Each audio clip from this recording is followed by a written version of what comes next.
خوش اومدین به بخش آخر برنامه. امروز با آقای کاوه میرطهماسبی هستیم که با بحث‌های خیلی جالبشون میان و ما لذت می‌بریم. نکن الان اسم کاری که آقای کاوه خان میکنن یادت رفت اومدی داستانش رو روانسنجی سازمان ها. خب من که از اول گفت اول برنامه من نگفتم. اوکی دیگه، ما قضاوت رو می‌ذاریم برای مردم. روانسنجی سازمان ها. شما خوش اومدید، خسته نباشید، سلامت باشین. خستگی مال دشمن ما، سرپا همینجا هستیم خدمتتون. بحث گفتگوی امروز چیه؟ خب گفتیم که شاید چون الان همه جا آب و هوای فوتبال و ورزش و تیم و اینجور صحبت هستش، بیایم که روی بحث دفعه قبل یه پوزی بذاریم و یه مقدار صحبت کنیم راجع به موضوع تیم و مخصوصا راجع به این که اگر یک تیم بخواد در یک رقابت شرکت بکنه، خب همونجوری که براش مهم هستش که از لحاظ فیزیکلی خیلی قوی باشه و تکنیکی خیلی قوی باشه، ولی از لحاظ روانی به چه نحو؟ یعنی آیا ما میتونیم از لحاظ روانی هم همونجوری که مثلا ما یک تیم رو میذاریم فیتنس، امتحان فیتنس بده تو ببینیم خوب هستش، آیا ما آمادگی بدنش خوب باشه، آیا ما میتونیم یک تیم هم سنجش کنیم و ببینیم که آیا اینا آمادگی روانیشون خوب هست یا نه؟ چون اهمیتش همونقدر کاملا درسته و همه ما شاید در جاهای مختلف این احساس رو کردیم که مثلا راجع به یک موضوع خیلی کار کردیم، زحمت کشیدیم تا روز رقابت که میشه، همچین که میخوایم پا رو صحنه بذاریم احساس میکنیم که ضربان قلبمون داره تون میزنه، عرق رو پیشونمون میشینه، دلخوره داریم، ناراحت هستیم و چه بسا که اگه نتونیم اینو خوب کنترلش کنیم، این توانایی ما خیلی کاهش پیدا میکنه روزی که میخوایم توانایی رو روی صحنه ببریم و اونو روی اجرا بذاریم. خب خیلی از محققان اومدن تحقیق کردن که ما چگونه میتونیم به افراد کمک کنیم که قبل از اینکه بخوان به روز رقابت برسن به تیم ها، چگونه و باید رفتارشون، روانشون، ذهنشون آماده باشه تا شانس موفقیت بیشتر بشه و اومدن تکنیک های متفاوتی رو برای این کار درست کردن. ولی شاید در زمان کوتاهی که ما با هم داریم بیایم صحبت کنیم راجع به این که اگر ما بخوایم یک تیم رو بسنجیم از لحاظ آمادگی روانی، ابعاد سنجش به چه نحو هستش؟ مثلا اینو میگیم که اینا دوشون خوبه، اوناشون مثلا دقیقاً از لحاظ روانی و فکری ببینیم که چگونه میتونیم اون رو بسنجیم. به عنوان مثال بچه‌های تیم فوتبال خیلی قشنگ بازی کردن، واقعا هممون خیلی خوشحال شدیم و همونجوری که شاید یکی از تیتر روزنامه‌ها زده بود، آرژانتین مرد تا تونست ببره بازی رو واقعا. و حالا می‌خوایم صحبت کنیم که اگه بخوایم ما راجع به میزان آمادگی روانی تیم صحبت کنیم، از کجا باید شروع کنیم؟ این واحدها به چه نحو هستش؟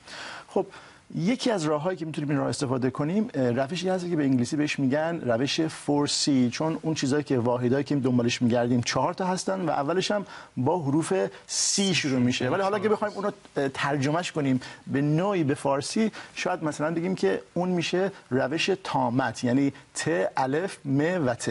ت اول میشه برای تمرکز، الف برای اعتماد به نفس، میم برای مدیریت احساس و ت آخر هم برای تعهد. خب فکر کنم ایرانی‌ها مدیریت احساسشون هم ضعیف. خب حالا این در واقع میشه تو این بازی قشنگ بازی کردن. حالا میتونیم نگاه کنیم که خب این در واقع این 4 بود رو ما چگونه میتونیم استفاده بکنیم. خب شاید شروع کنیم اول از تعریف هر کدوم از اینها. گفتیم که ت اول میشه برای تمرکز. خب حالا می‌بینیم تمرکز، منظورمون از تمرکز یعنی چی؟ تمرکز یعنی توانایی ما تا بتونیم روی موضوعی که می‌خوایم کار کنیم بهش توجه بدیم. یعنی یک حالت، یک کیفیت ذهنی هستش که چقدر ما قادر هستیم موقع انجام یک کار فقط به اون کار فکر کنیم و نذاریم حواسمون پرت بشه. و اگر ما روی کاری نتونیم تمرکز بکنیم، ناخودآگاه کیفیت توانایی به خوبی انجام نمیشه. خب حالا اول این جای بحث داره، بعضیا تمرکز هم نمی‌کنن، کیفیت بالاست. خب کاملا درسته، بعضی تمرکز نمی‌کنن و خیلی آماده هستن که بتونن سریع خودشون رو جمع کنن و بتونن به موضوع و خلاق هستن تو این کار. خب حالا ببینیم که راه‌های مختلفی که تمرکز معمولاً از بین میره، حواس پرتی چی هستش. خب یکی از کارها میتونه اضطراب باشه، میتونه اشتباه باشه، میشه خستگی باشه، میتونه مثلا در رقابت‌ها صدای تماشاچی‌ها یا حرفایی که اونا میزنن باشه، مربی میتونه باشه، مدیر میتونه باشه، رقیب و بعضی وقتا حتی افکارهای منفی که در ذهن خود آدم هستش اصلا نداره. میتونه کاملا کاری بکنه که آدم تمرکزش از روی موضوع به کنار بره. خب حالا اگه بخوایم ما تمرکز رو کمک کنیم که کسی تمرکز کنه در قبل از رقابت به چه نحو هستش. معمولا یک چیزی حدود 6 هفته قبل از رقابت ما سعی میکنیم که محرک‌های مختلف رو تو ذهنش ثبت کنیم که وقتی که این محرک‌ها شلیک میشن به طور عادت تمرکزش روی چیزهای مختلف بره. و اینو خیلی موقع هم مثلا در بازی فوتبال شاید دیده باشین که کسی که میخواد ضربه آزاد بزنه چگونه پشت توپ وای میسه، حالت دستاش، حالتی که توپو نگاه میکنه، گل رو نگاه میکنه، شاید یک بار توپو نگاه میکنه، 2 بار گل رو نگاه میکنه و در اون لحظه حتی بعضیا میگن که اگر با اون شخص صحبت کنی اصلا صداتو نمیشنوه. یعنی اون شخص چیزی رو نمیبینه، به عنوان مثال به جز توپ و دروازه، حتی دیواری که جلوی توپ وایساده هم نمیبینه. و این بر اساس تمرینات بسیار زیاد که معمولا حدود 6 تا 8 هفته قبل از رقابت شروع میشه با اون بازیکن انجام میدیم که بتونیم که این محرک ها رو در ذهنش نصب بکنیم. خب این میشه تمرکز. گفتیم که بعد دوم، بعد الف، میشه بعد اعتماد به نفس. خب اعتماد به نفس در واقع ببین اول تعریفش چی هستش. شاید یک تعریف ساده اعتماد به نفس اینه که ما چقدر بر این باور هستیم که توانایی داریم که به یک هدف برسیم. یعنی وقتی ما قبول میکنیم که توانایی داریم به یک هدف برسیم، اعتماد به نفسمون بالا هست. وقتی که این باور رو نداریم، اعتماد به نفسمون پایین هستش. خب اعتماد به نفس خیلی خیلی مهمه، یعنی خیلی کمک میکنه که ما بتونیم این ایمان و این اعتقاد رو داشته باشیم که وقتی که چالش ها به سوی ما میان، ما راحت میتونیم با این چالش ها دست و پنجه نرم کنیم و موفق ازشون بیایم بیرون. کاملا درست. خب وقتی که ما اعتماد به نفسمون بالا هستش چه اتفاقی میفته؟ شاید یکی از اتفاقات اول اینه که ما در ذهنمون موفقیت رو خیلی چیز مثبت می‌بینیم، یعنی خیلی در رابطه با موفق شدن مثبت هستیم، مثبت میاندیشیم. دوم اینه که یک حالت هیجان و آماده به باش در ما به وجود میادش. سوم اینه که ما خیلی روی اون کار تمرکز میکنیم و روی خودمون و به چیزهای بیرونی اصلا کاری نداریم و معمولا رفتارمون یه رفتار خیلی خوشبینانه است. احساس میکنیم شانس با ماست. چون احساس میکنیم شانس با ما هستش، ناخودآگاه در شرایط مساعد ریسک هم ور میداریم. چون فکر میکنیم که چیزی امکان نداره که اشتباه بشه، همه چی به نحو ما داره به نحو احسن میره. مخصوصا در موفقیت و حتی در شکست شونه خالی نمی‌کنیم، یعنی میگیم آقا همش خود من بودم، به بیرون چیزی نگاه نمی‌کنیم و خیلی حالت خوبی برای یاد گرفتن داریم وقتی که اعتماد به نفسمون بالا هستش، حتی در شکست. یعنی تا شکست میشه چون اطمینانمون قوی هستش، سریع دنبال این هستیم که خب ما چی یاد بگیریم از این موضوع که دفعه دیگه این اتفاق نیفته. حالا برعکس، وقتی که اعتماد به نفس پایین هست، همه چی در واقع برعکس هستش. یعنی ما در مقابل موفق شدن خیلی نگاه منفی داریم، احساس بی‌حوصلگی داریم، تمرکزمون نه روی خودمونه نه روی کاری که انجام میدیم، بیشتر روی موانع بیرونی هست. به عنوان مثال داور، مربی، زمین، هوا، تماشاچی، فوتبال، توپ، دروازه و سعی می‌کنیم که تقصیر رو به نوعی به گردن چیزی که خارج از اختیار ما هستش بیاندازیم و یک حالت بی‌حوصلگی و اینی که باور نداریم که شانس با ما هستش و اینا علائمی هستن که وقتی که ما اعتماد به نفسمون پایین هستش. خب اگر ما بخوایم اعتماد به نفس یک شخص رو بالا ببریم، معمولاً از روش‌های تصویرسازی در ذهن استفاده می‌کنیم و دوباره باز هم اینم چندین هفته قبل از رقابت شروع می‌کنیم با افراد تیم کار کردن که اونا بتونن تصویرهایی از جاهایی که موفقیت به دست آوردن رو راحت تو ذهنشون بیارن و اون کمک کنه که اون احساس موفق شدن درشون به وجود بیادش. و یا اینکه باشون کار می‌کنیم که سناریوهای مختلف که امکان داره اتفاق بیفته تو ذهنشون تصویر اونا رو بسازن و در ذهنشون با اون سناریو دست و پنجه نرم کنن که وقتی که هر کدوم از این سناریوها اتفاق افتاد ذهناً اونا کاملا آماده هستن که چگونه باهاش برخورد کنن. خب این شد پس اعتماد به نفس و شد اول شد ت برای تمرکز، الف برای بنفس و گفتیم سوم میم برای مدیریت احساسات هستش. خب مدیریت احساسات به چه نحو هستش؟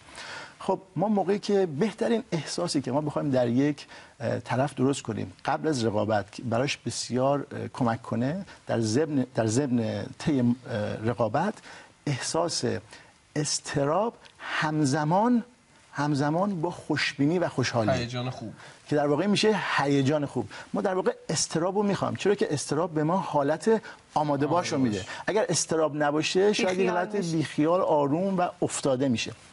حالا اینجا سختی کجا هستش؟ بیشتر ماها از سن کم یاد گرفتیم که احساس اضطراب رو با ترس و خشم بیاریم. یعنی ما وقتی که اضطراب میکنیم معمولاً به خاطر ترس یا به خاطر عصبانیت بودن، و این یک کار بسیار سختی است که وقتی که با ورزشکاران حرفه‌ای کار میکنه آدم، این کار بسیار سخته که ما باید این رو تقریبا جدا کنیم و بهشون یاد بدیم که اضطراب رو باید با خوشبینی و خوشحالی بیاری، نه با ترس و عصبانیت. و شاید بعضی وقتا میبینید که بعضی از بازیکن‌ها وقتی وارد زمین میشن، چون که هنوز اضطراب وصل شده به ترس یا خشم، یه کارهای خیلی عجیبی میکنن که از دید تماشاچی‌ها همه میموندن که خب چرا این کارو کردی، چرا مثلا با مشت زدی تو صورت اون طرف، این اصلا لازم نبود این کارو بکنی. به خاطر اینکه اونا طی مدت‌های بسیار زیاد اضطراب رو با خشم و ترس با هم وصل کردن. و در زمانی که می‌خوایم ما مدیریت احساسات رو یاد بدیم، سعی می‌کنیم که اونا رو آشنا کنیم با احساس‌های مختلف و بهشون یاد بدیم که دلیل این احساس در تو به چه نحوی هستش. کلاً پس یه روانکاوی و روانشناسی کاملا درسته و روشون شروع می‌کنیم کار کردن که این احساسات رو کاملا متوجه بشن. خب وقتی که یکی از اتفاقایی که میفته وقتی که درجه اضطراب بیش از حد بالا میره، برای اینکه ما بتونیم درجه اضطراب رو کنترل کنیم روش‌های مختلف هست. همونجوری که شما حدس بزنید، اضطراب رو ما دو نوع می‌بینیم. یک نوع فیزیکی هست و روانی. فیزیکی یعنی دوباره ضربان قلب تون میزنه، حالت تهوع به دست دادن، احتیاج به توالت رفتن، و حالت روانی نگرانی، افکار منفی، ناامید بودن. اینا علائمی است که اضطراب بیشتر از حد تزریق شده به بازیکن. اگه بخوایم اضطراب رو حالا بیاریم پایین، چی کار میکنیم؟ چه روش استفاده میکنیم؟ دو روش داریم. روش اول روش تن به ذهن هست. روش تن به ذهن همون موضوع ماساژ خودمون هستش که وقتی میریم ماساژ میگیریم و عضلاتمون رو ماساژ میدن، از طریق آرام شدن عضلات ما ذهنمون رو سعی میکنیم آروم کنیم. درسته؟ روش دوم روش برعکسه، از ذهن به تنه، که اون در واقع یک نوع مدیتیشن هستش. در واقع مدیتیشن ما کاری که میکنیم سعی میکنیم از ذهنمون استفاده کنیم تا تنمون رو آروم کنیم. ماساژ برعکسه، تنمون رو ماساژ بدیم تا ذهنمون آروم بشه. که این هر دو روش‌هایی هستن که ما سعی میکنیم که مدیریت احساسات و مدیریت اضطراب رو به افراد یاد بدیم که چگونه میتونن اینا رو کنترل کنن. یک دونه دیگه مونده. سریع بگیم یه دقیقه وقت. بسیار خوب. پس بعد آخر میشه بعد تعهد. بعد تعهد به این نحو هستش که آیا بازیکنان نسبت به رسیدن به هدفی که دارن تعهد دارن یا نه؟ آیا با دل و جون دنبال رسیدن به هدف هستن یا نه؟ که خب معمولا تعهد یکی از علائمی هستش که بیشتر اطرافیان دور کمک میکنن به بازیکن.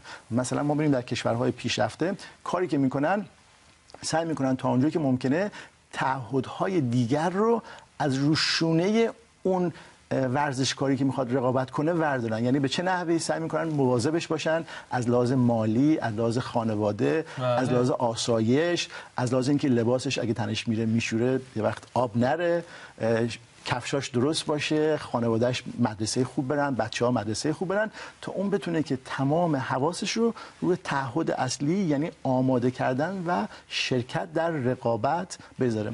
وقتی که ما در تعهد سازمان‌ها، کشورها، دولت‌ها کار خودشون رو خوب انجام نمیدن، به قول یکی از دوستامون دقیقاً مثل این میمونه که با چکش قبل از بازی شروع می‌کنیم به زانوی بازیکن زدن. یعنی به همون اندازه ما می‌تونیم شانس موفقیت رو کمتر کنیم.